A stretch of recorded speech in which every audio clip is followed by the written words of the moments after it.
Welcome to EdUp Accelerated Excellence, a podcast dedicated to the advancement of educational effectiveness and equity across both traditional and non-traditional learning experiences and contexts.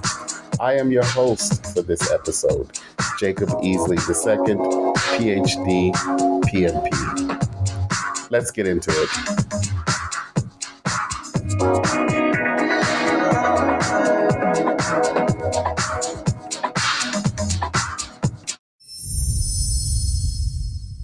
In this episode of EdUp Accelerated Excellence, we sit down with two amazing guests.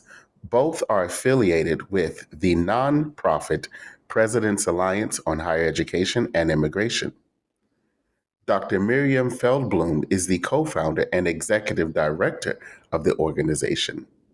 A national expert on the intersection of immigration and higher education, Miriam has written extensively and delivered presentations on undocumented, international, and refugee students, as well as immigration policy in higher education and highly skilled labor in the United States.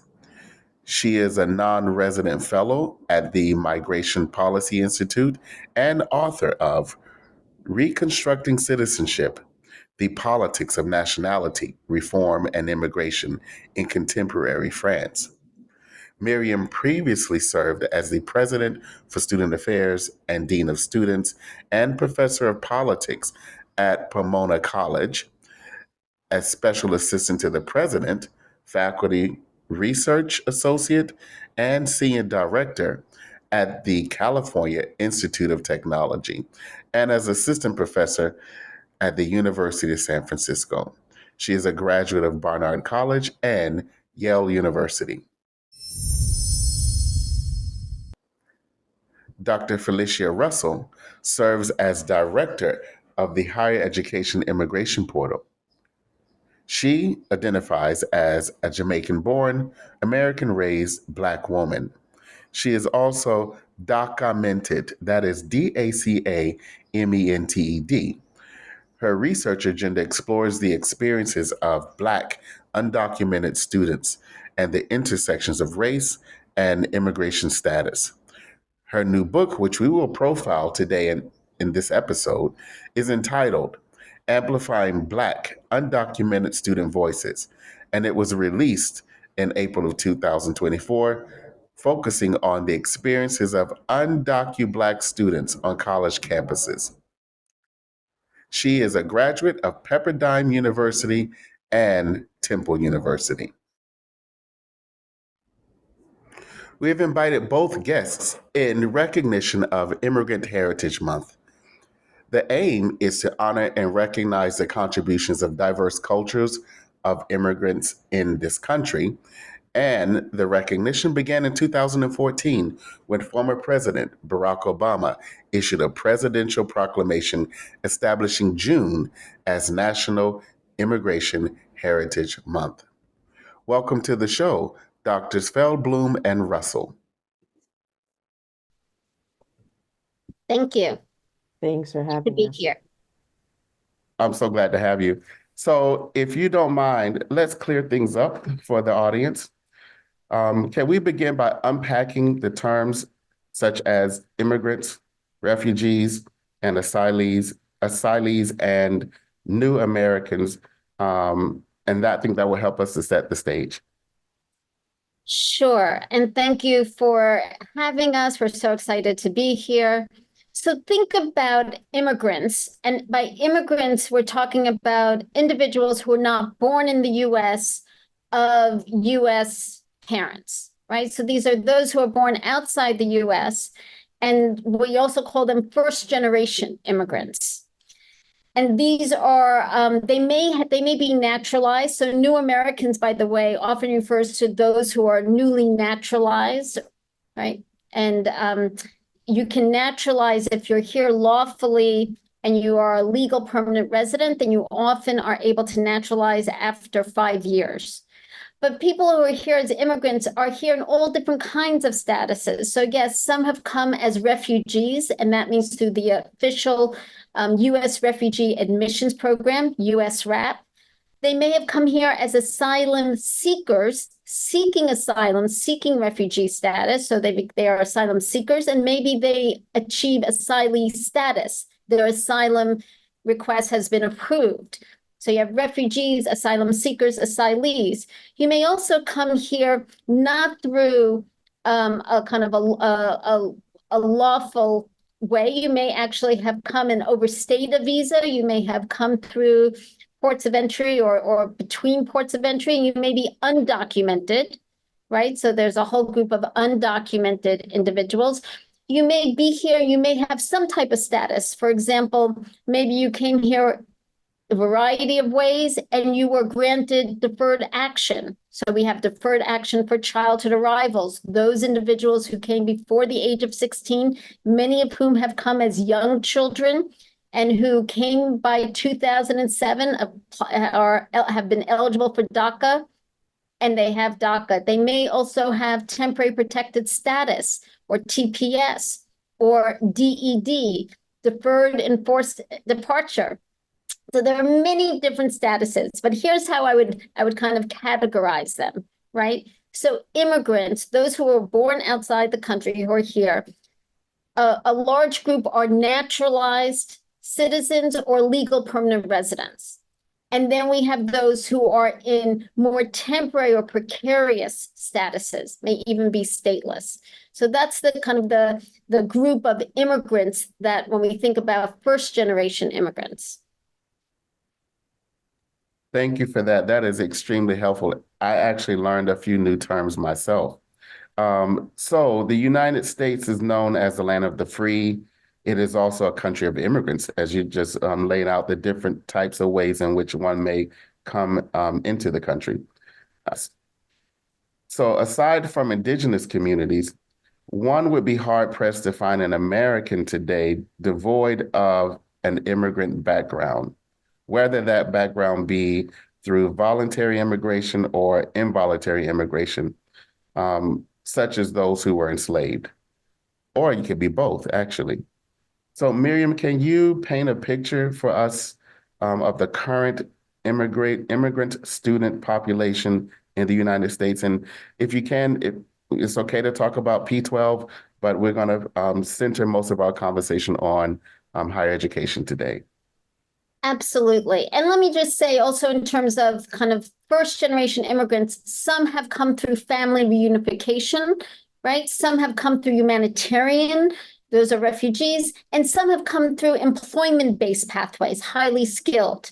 So then when we think about it in terms of higher education, let's look at those first generation immigrants, those who were born outside the country, as well as second generation immigrants. So what we call in the President's Alliance, immigrant origin students, those who themselves were born outside the country or one or more of their parents were born outside of the country and are not US citizens. We're not US citizens. So in that case, those immigrant origin citizens, those immigrant origin students actually make up today around 32% of all students in higher education, close to a third of all students in higher education.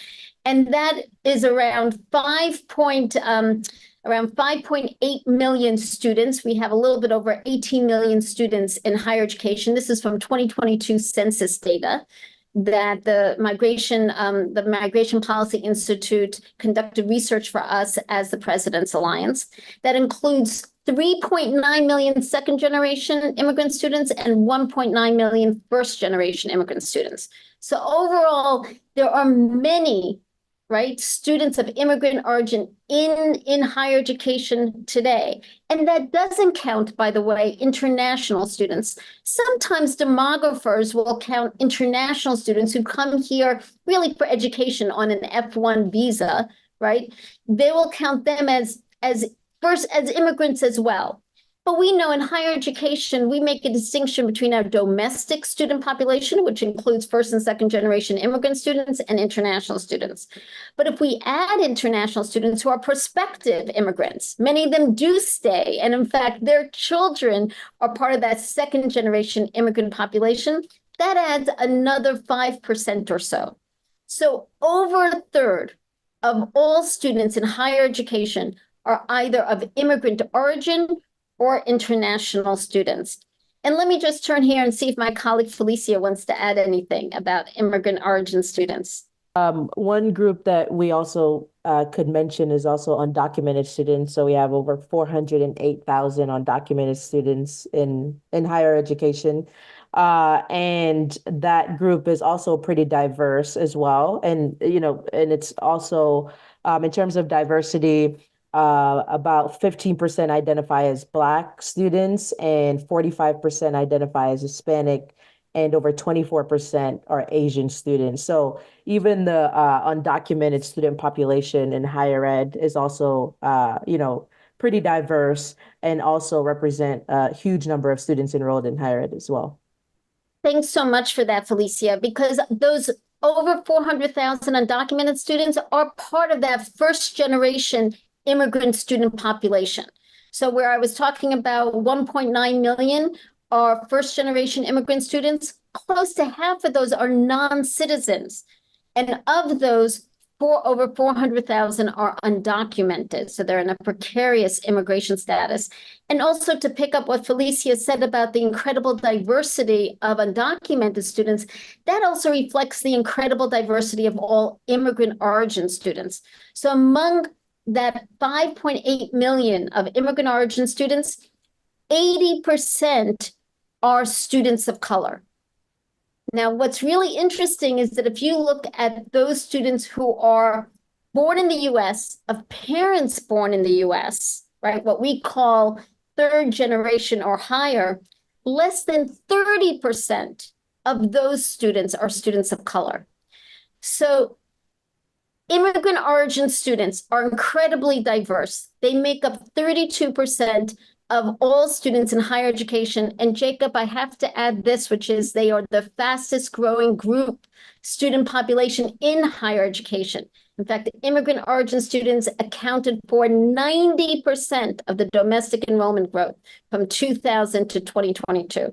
So a really important student population. So this is really impressive. So 90% of immigrant origin students, immigrant origin students make up about 90% of this higher education population. Domestic enrollment growth, meaning domestic enrollment growth. Let me make sure we clarify that. Yes, but then also that 80% are students of color. So on two fronts, one is what are the opportunities for universities in terms of enrollment trends, and we're going to talk about that a bit later, but also around issues of equity and inclusion and diversity. So what would you say is the function of the President's Alliance on Higher Education and Immigration? And can you share a few projects that the Alliance is currently working on? Absolutely. And I may start, and then I'm going to turn to Felicia to talk about some of her projects. So the President's Alliance on Higher Education and Immigration, we're really the only organization at the intersection of higher education and immigration. And we launched in late 2017, early 2018, under the previous administration, where undocumented students, international students, immigrant community members on campuses were all under attack, right? That was when the previous administration rescinded DACA, instituted a travel ban, targeted TPS holders. And that really brought a whole group of presidents, starting with just a small group of under 29, but we've now grown to over 550 members strong, to come together to support these student populations, to support undocumented students, refugee students, other immigrant students, international students, so that they can access, succeed, and then graduate and succeed beyond campus in the US. And we are looking at advancing forward-looking immigration policies at the federal level, helping to support our members and partners to implement inclusive policies at the state level that we're happy to talk about, and then also how to improve campus policies and practices so that these students are feeling welcomed and supported on campus. And let me just add here that we knew from the very beginning, this is a win-win-win. It's a win for students, clearly, to have campus leaders and institutions behind them and also to advocate alongside of them. It's a win for campuses. We just discussed the importance of immigrant origin students for higher education's future viability, sustainability, vibrancy, right? And it is also a win for the community, for the state, and for our country, because these students are contributing tremendously on campus, driving innovation, helping to support the economy. We know, the research has shown this. So win, win, win, which the Alliance has recognized. I think this is why we have so many presidents and chancellors and institutions engaged. But I know I talked kind of 30,000 foot level. So let me just turn to my colleague Felicia to just share a few of the projects we're working on. Yeah, and to add to your point, Miriam, about it being a win for students, a win for campuses. Jacob mentioned earlier that I serve as the director of the Higher Ed Immigration Portal, and the Higher Ed Immigration Portal is an initiative of the President's Alliance, and it was launched in 2021, and it's a digital platform, and it integrates data and policies and resources for campus practitioners and students and policymakers to be able to support the student groups that we're talking about today. So the portal is a big part of that work right now. And some of the projects that we're working on right now, we're working on a K-12 advising guide for college counselors and educators at the K-12 level. So, I served as a director of college counseling in the K-12 space for a while, working to get students to and through college. And one of the things that I noticed, and even in my own research from talking to, undocumented students, is that there's typically a breakdown at the high school level, right? Once they disclose that they might be undocumented, students noted that, educators and counselors didn't necessarily know how to advise them, right? Didn't know the policy landscape. And so one of the things that we're working on is a K-12 guide so that we can, distribute among teachers and counselors so they can feel adequately prepared to support undocumented students on the ground. So we're really excited about that. We've been working on that for about a year. We have college counselors from all over the US and, from all different states.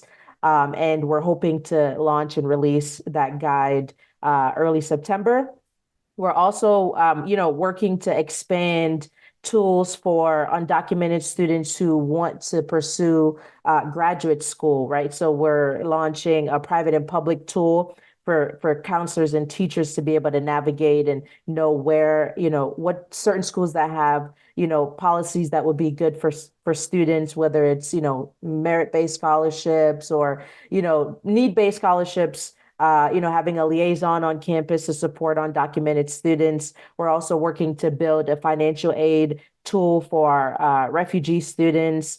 Miriam was talking about immigrant origin students. And we're also in June, Immigrant Heritage Month. And so we're working on, releasing a report about immigrant origin students and, why they're not just good for the American economy, but for colleges and universities across the US and the talent they bring. And we're also working on a Black immigrants graduates report, to talk about and bring and make sure the immigration conversation is as inclusive as the population itself. So those are some of the projects that we're working on. So I like this focus on inclusivity, and you answered a question that I did have. I was wondering, as Miriam was talking, whether or not your services trickle down, and that's probably not the right word, but do you have direct services for college students and our counselors? Because oftentimes, while we want to promote the work of and help university presidents, sometimes things can get lost in translation with sort of articulating from one meeting to the next group to the next group. So I was wondering if you had resources directly aimed at students and perhaps those who support them on the ground. So thank you for that. Yeah. And Jacob, can I just add to that? Because I think that's really important. We say that our members are chancellors and presidents and their institutions, our work is informed directly by impacted populations, practitioners, and experts. And we very much recognize that it's important for practitioners to have support. And that's why we have communities of practice and directories so that we can have space both for those supporting undocumented students and refugee students. We also have an exciting new initiative called Legal Pathways That Work that we're just launching now, which is to support both campuses, but also in the future to offer direct legal consultations to students in temporary or precarious immigration statuses, which can include undocumented students, displaced students, international students, who are seeking to pursue employment-based immigration options.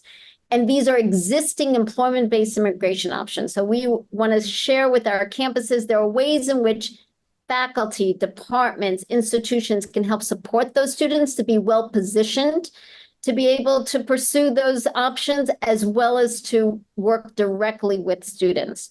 We also are part of the implementing coalition of Welcome Corps on campus, which is to help refugee students currently outside the U.S. gain access to U.S. higher education.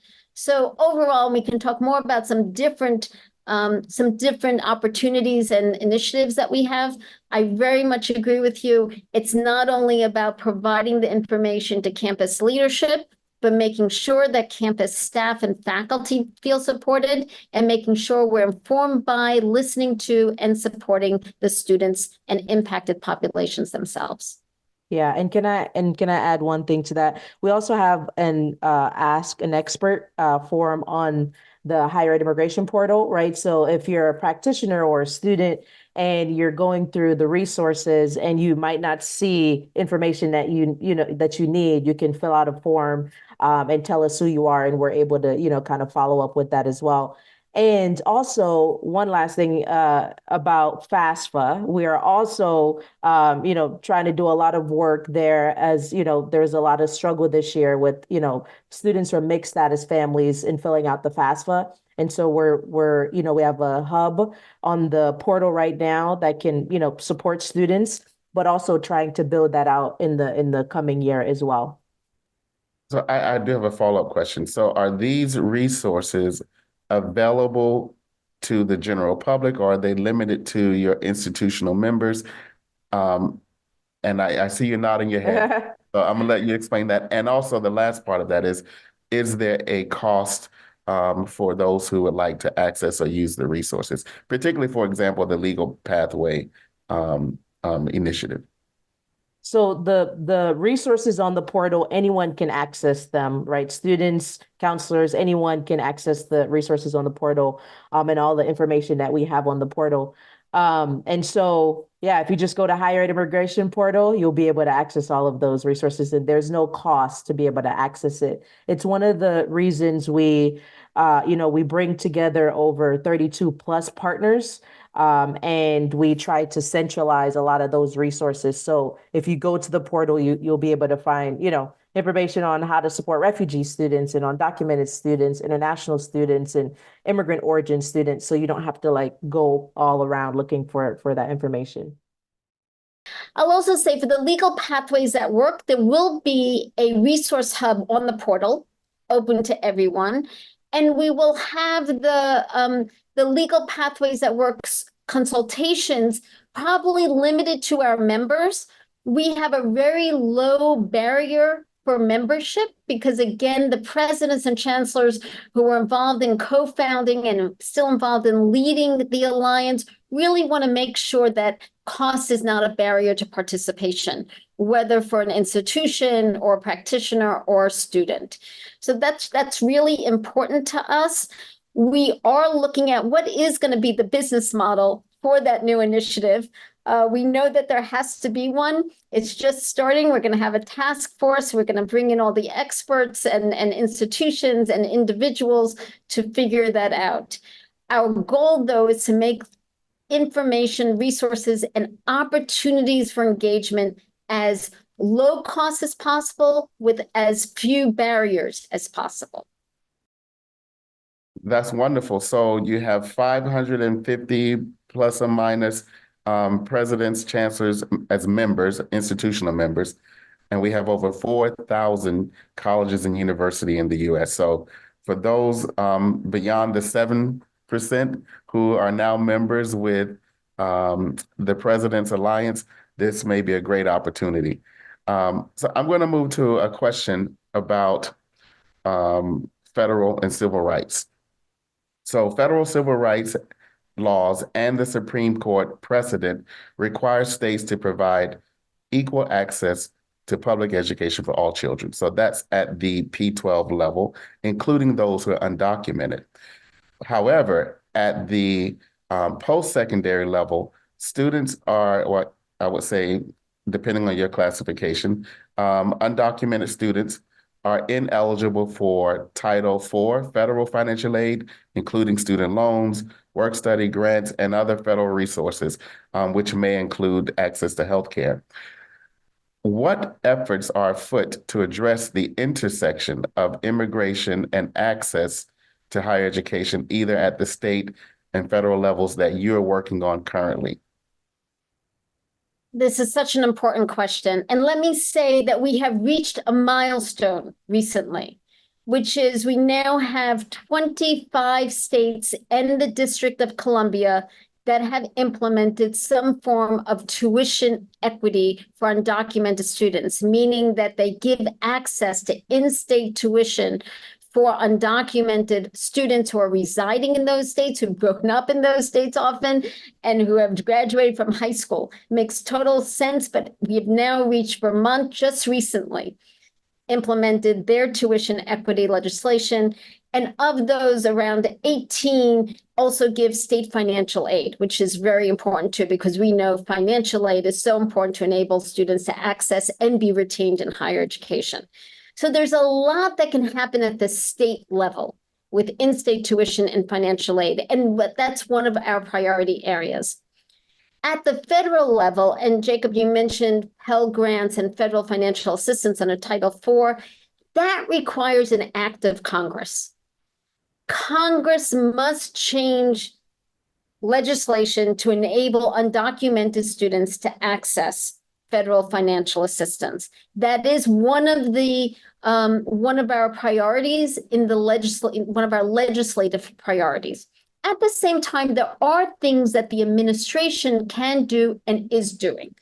So, for example, this year in 2024, just recently, last month, the administration expanded ACA coverage, access to the Affordable Care Act to DACA recipients. That was one of the things that they did.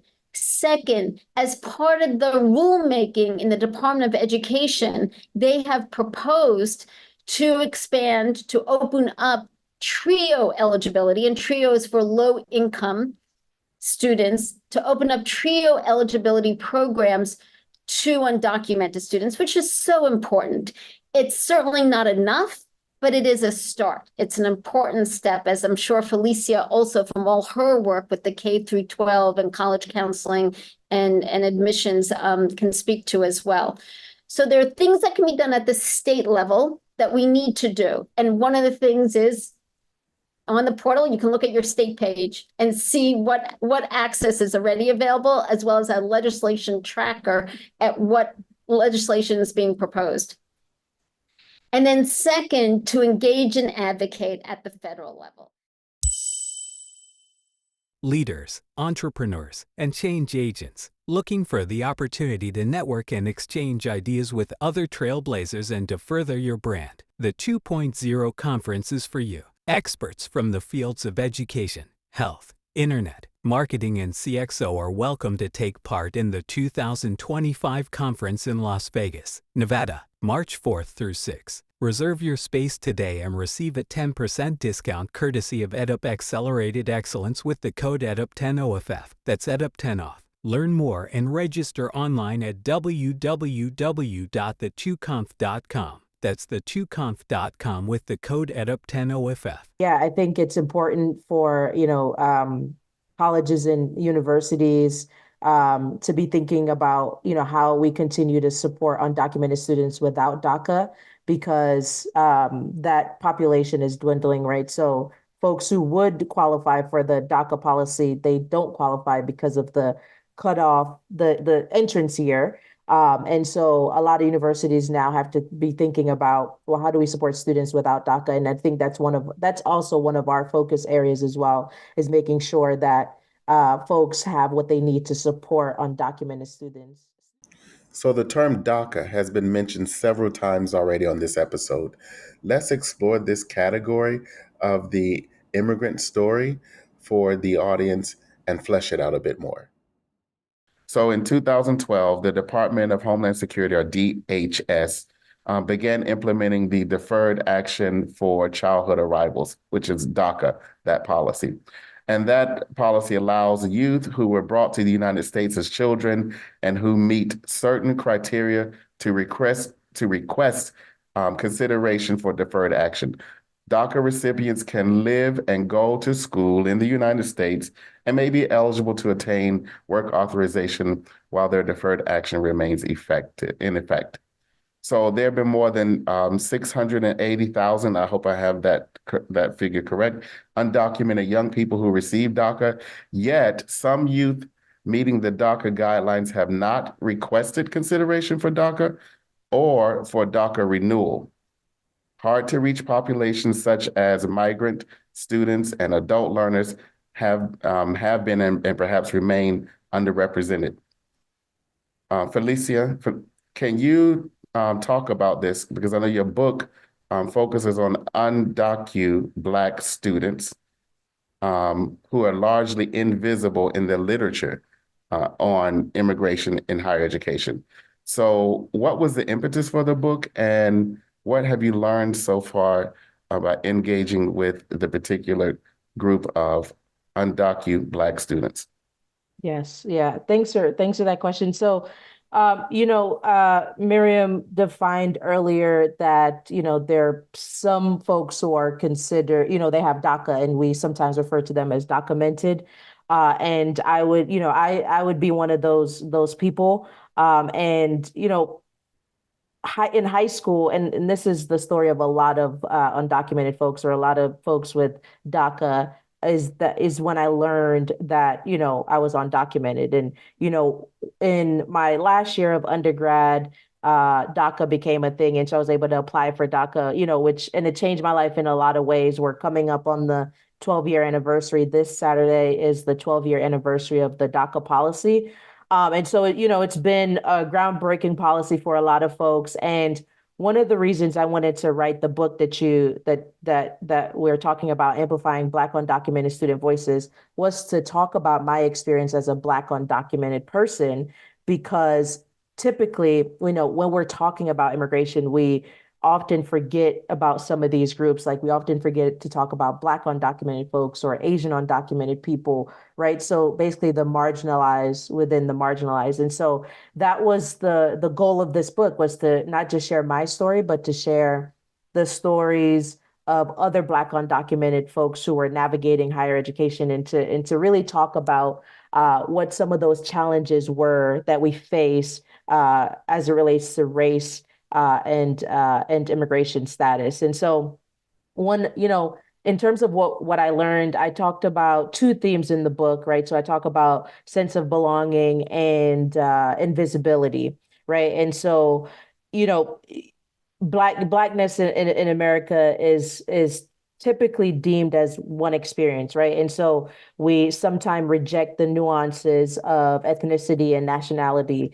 And, we're all first kind of seen as Black American, but culture and language might be different, right? So someone who grew up in Jamaica, or they grew up in Haiti, or they, migrated when they were young, they might have a different experience from a Black American who was born here in the United States. And so I talk about what that experience is like in Black spaces on college campuses, and also in undocumented spaces on college campuses as well. And that kind of ties into the sense of belonging piece, which is the second theme in the book, or lack of belonging, right? So a lot of the students that I interviewed mentioned that they didn't feel like they belong in any of those spaces, right? So they didn't have access to some of the resources or the speakers, right, never represented, their culture, or there was never a Black immigrant speaker, or, certain resources were only tailored in certain languages. And so, the goal of the book really is to, and you mentioned inclusivity, is to really make the immigration conversation a bit more inclusive and nuanced, because it's so diverse, as we've been talking about so far today. So excellent. I want to follow up on that, and let's talk a bit about some of your writings in the book. So you talk about your early days as a college student at Cal Lutheran, which is California Lutheran. And you mentioned joining the Black Student Union, or the BSU, as well as the Dreamers Club for undocumented students. But you state, in the BSU, I felt connected but not recognized. In the Dreamers organization, ignored and invisible. I longed for a community I longed for a community and belonging. Can you describe the significance of that experience and what it might mean for other Black DACA students? Yes, yes. So, I think one of the things that's important too is to talk about the type of folks that I interviewed. So I interviewed 15 Black undocumented students, and they were from all over 11 different countries, all different, states across the US.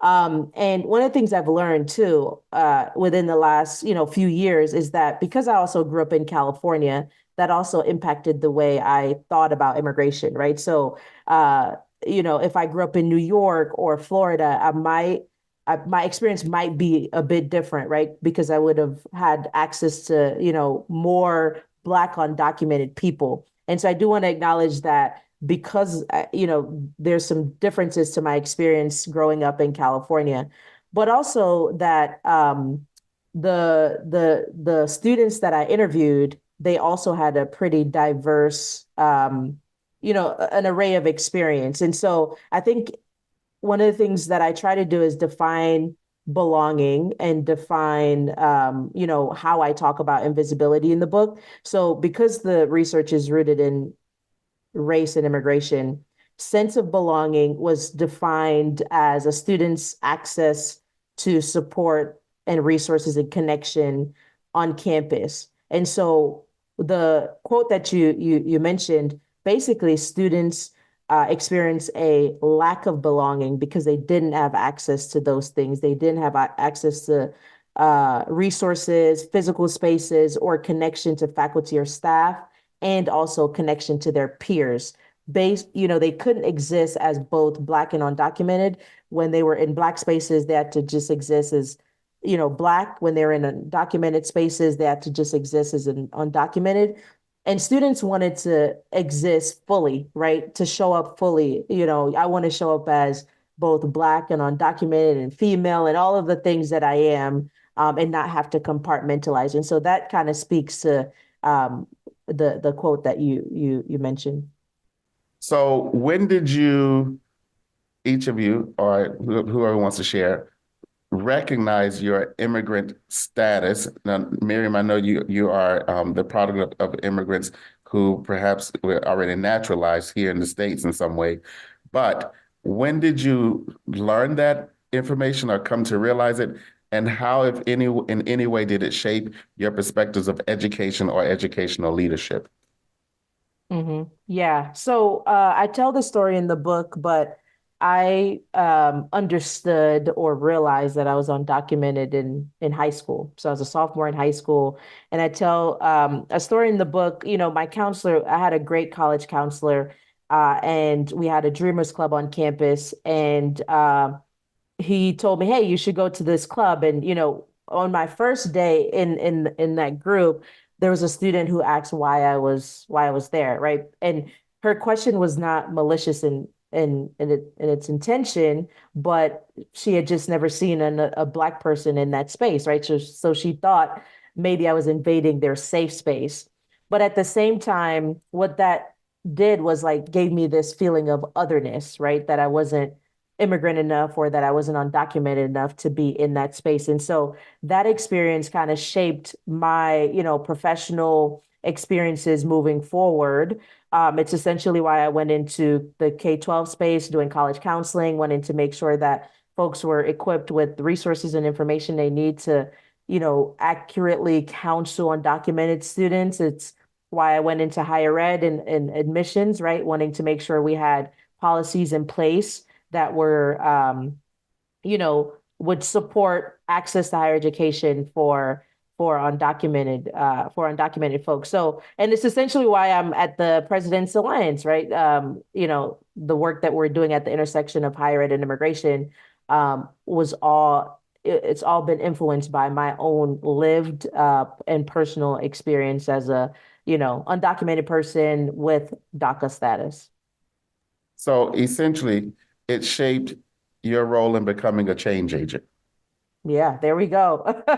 Yes, I start to think of it as a superpower. Yeah, so all Right. of these things, yeah, I start to think of them as superpowers. And I love that. And I have to say that I grew up knowing really very young that my father was a refugee, was a Holocaust survivor. He was the only one of his family that survived. So he came over at the age of around 18, 19, only was able to come to the US because a educational institution kind of helped support him coming. He would say that education saved him. And I would say that throughout my entire childhood, we were at the intersection of higher education and inclusion and the importance of valuing immigrants and of supporting refugees and all those who are fleeing for numerous reasons, right? Who are fleeing numerous reasons to come to the US, to come to safety, to come to a life in which they can support themselves and their families. And that is really how I was living both as a college student and interested in politics and what can we do to help improve the political process. I grew up in Washington Heights, a very immigrant rich neighborhood. And I also then, pursued my first career as an immigration scholar to understand issues around membership, national identity, inclusion, exclusion, everything that Felicia has been talking about, thinking about how does it manifest in policy and process, and how can we affect change. And it was great to move from the classroom to more active practice with the President's Alliance is something that I think I was always trying to help students, trying to think about my own positionality in all this, and just feel very, very fortunate to be able to have the opportunity to engage with so many amazing immigrant activists, scholars, learners, leaders, and then to affect change on campus and beyond. Your responses, both of you, really tracks with the data that we're seeing. Most folks who decide to become educators, and I'm going to say teachers in this context, are influenced largely by teachers they've had or someone in their family is a teacher. So what we're learning is that a high quality, highly engaging educational experience, and one that engenders belonging. It could be negative as well. That will be unfortunate, but those experiences have a tremendously positive and I said a ripple effect in terms of down the road what adults choose to take up as their sort of mantle or mantra, and what they decide to pursue professionally in terms of their careers. And in both of your cases, you've chosen in some ways to be servants to the broader society to help others. As Felicia, we mentioned earlier, sort of your superpower making you the change agent you are today. So we have a question from the EdUp Accelerated Excellence community. And the question is, in your opinion, what are the best ways to speak to the value added in welcoming and supporting immigrant seekers to further education opportunities in the U.S. in a climate of rhetoric that blames immigrants for stealing opportunities from native-born Americans? And that question is from Kimberly Lee of Indiana. Sure, I can start and then turn to Felicia. So I think for campus leaders and institutions, they can point to the evidence and to the stories and to what's happening right now on their campuses. And what we know, and this is kind of full circle to how we started off, is how important immigrant origin students, faculty, staff, and leaders are in higher education. It is not an us versus them, it is a we, and it's a broad we, and includes immigrant students. Because without immigrant students, higher education will be facing a far more severe demographic cliff. Without immigrants who then became teachers and faculty members and practitioners and campus leaders, we would be so much worse off in terms of our knowledge community, in terms of our campus communities, in terms of our communities and states. So there is, the value add is just all around us, right? We also know, of course, the data shows that immigrant origin alumni, including former international students, are driving innovation and entrepreneurship in this country. Immigrants are far more likely to be entrepreneurs than native-born Americans. In the top startups in the country have been more likely founded by immigrants or the children of immigrants. So this is not an either or question. So immigrants are not displacing native-born students on campuses, and they're not displacing native-born workers in the workplace. Really, what the research is showing is that it's a value add. It generates more economic opportunity. It increases wages. It doesn't decrease wages. And that's not saying there aren't maybe some specific areas, right? So those without a high school degree, those in certain areas. But overall, in daily life, across all different areas, the U.S., all of us in the U.S. have benefited from immigration. We talk about kind of how we actually came through the pandemic and the post-pandemic world. What is shown is that the U.S., because we've actually increased net immigration over the past few years, really helped us with our economic growth, right? So we're doing so much better. And it's data, but it's also just stories, like what's happening in your community, which I think is really important. Felicia? Yeah, that's it. If I could just sum that up, it would be how we talk about the data and storytelling. I think those two areas are just really important to combat, the rhetoric around why immigration might not be good or whatever. It's just, do we know the numbers? Immigrants are paying taxes and they're contributing to the economy and they're right? And how do we talk about that? And how do we also share stories of immigrants who are accessing higher education and, going beyond that. So I think it's just storytelling and data. I think that's what's important. So Felicia, I thought you were going to mention storytelling, so I'm glad that because I think there is behind every data set, there are people, particularly in this context. So you're looking at numbers, but you're really talking about lives and impact on those lives and the impact those lives have in society. So, and Miriam, you mentioned a bit earlier about the enrollment cliff for higher education. So there is this concern with the drop in U.S. birth rates and in some cases a drop in the number of students graduated from high school. Is there anything that you would like to share about from your work that you're learning about how these conditions can shape future conversations around diversity, equity, and inclusion on campus?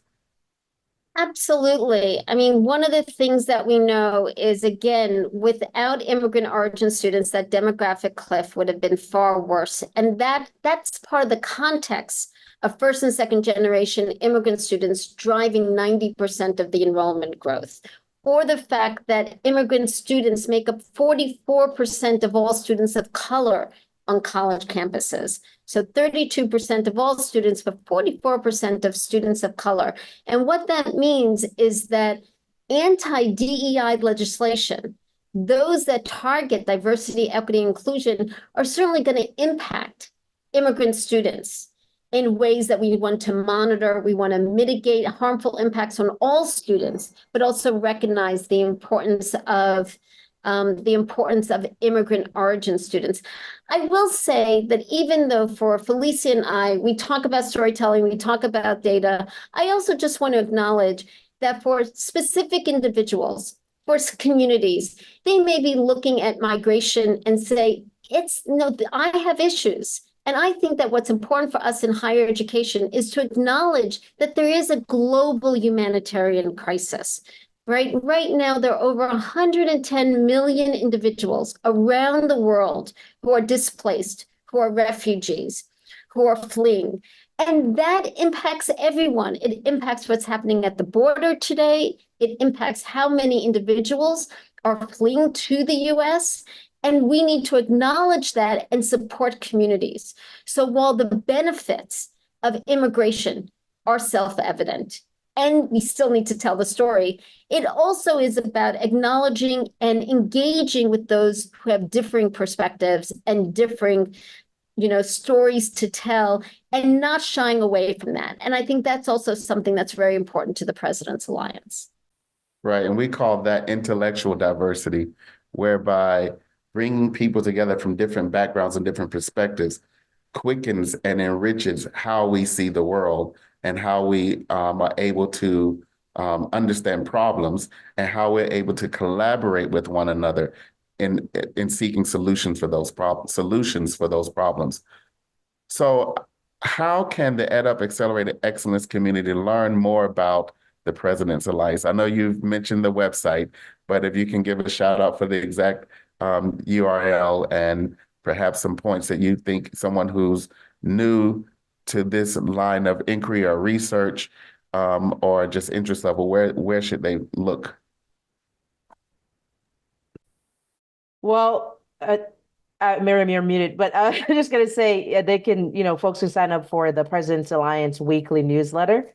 And so you go to the President's Alliance on Higher Education and Immigration website, and you'll see it. It's right there to sign up.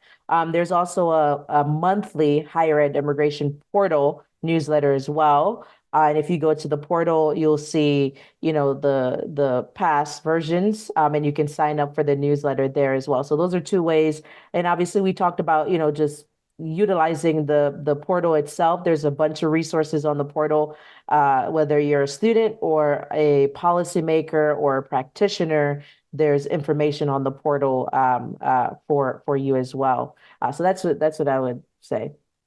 Thank you, Felicia. And I was just going to shout out our website, which for the President's Alliance, it's just one word, presidentsalliance.org. And I'll let Felicia kind of shout out the portal website. Yes. Yeah. The higher ed immigration portal. So if you put that in, you'll see it. It'll pop right up. It's the only one of its kind. And these resources are gratis or free at this point until we work out the business model. They'll always be, the portal will always be free. Legal consultations, that will, there'll be some services, but our goal is to make sure these are continually accessible, easy to use, and that you have someone at the other end of an email. Excellent. Experts from the fields of education, health, internet, marketing, and CXO are welcome to take part in the 2025 2.0 conference in Las Vegas, Nevada, March 4th through 6th. Reserve your space today and receive a 10% discount courtesy of EdUp Accelerated Excellence with the code EdUp10OFF. That's EdUp10OFF. Learn more and register online at www.the2conf.com. That's the2conf.com with the code EdUp10OFF. What upcoming activities or initiatives might they consider if folks want to engage with the President's Alliance? Great. Well, we have one, I just want to also highlight what Felicia said, that June 15th is the anniversary, the 12th anniversary of DACA. So there'll be different kinds of events just this week and this month. We'll be putting out the reports. Next month, we will have a webinar on supporting refugee students from the Middle East. So sign up to our member updates as well as the portal, and you'll get to hear about more of our member updates. We just had an amazing event in DC just a couple of days ago. Actually, I think it was yesterday. And that was around Brown versus Board of Education to immigration, to really thinking, Jacob, of what you were talking about in terms of civil rights. And we'll be having that live stream, that event that will also be up on our website. Watch it, learn from it, and engage with us. And Felicia, can you share where folks might find your book, and if you have any speaking engagements coming up, where can they find you as well? Yeah, so the book, you can order Amplifying Black Undocumented Student Voices directly from the publisher's website, so Routledge's website, or you can order it from Amazon. And I'll share a link as well. And also this month we have a 25% discount going for Immigrant Heritage Month. And so that code is ABV, Amplifying Black Voices 24. So ABV 24. And so I'll be in DC in July talking about the book. I'll be at the National Immigration Law Center talking about the work of the book. And so I'm always talking about how we continue to amplify Black voices, Black undocumented, Black immigrant voices as well. So if you're going to be in DC, that's in person, correct? Correct. So if you're going to be in DC, you can catch up with Felicia on her talk on her book in July. And that 20% is available, that discount is available through Routledge, is that correct? Or is it Amazon? Yes, it's available through Routledge, and it's available just for this month, and it's ABV 24. ABV 24, limited time offer. I want to thank both of you, Doctors Miriam Feldblum and Dr. Felicia Russell, for this opportunity to learn from you and with you. And thank you. Thank you. Thank you. It was great to have the conversation, Jacob. Thank you for engaging with the EdUp Accelerated Excellence community. You can find this episode and others on Spotify, iHeartRadio, and Apple Music. And if you like this episode, please don't forget to follow us and share within your network.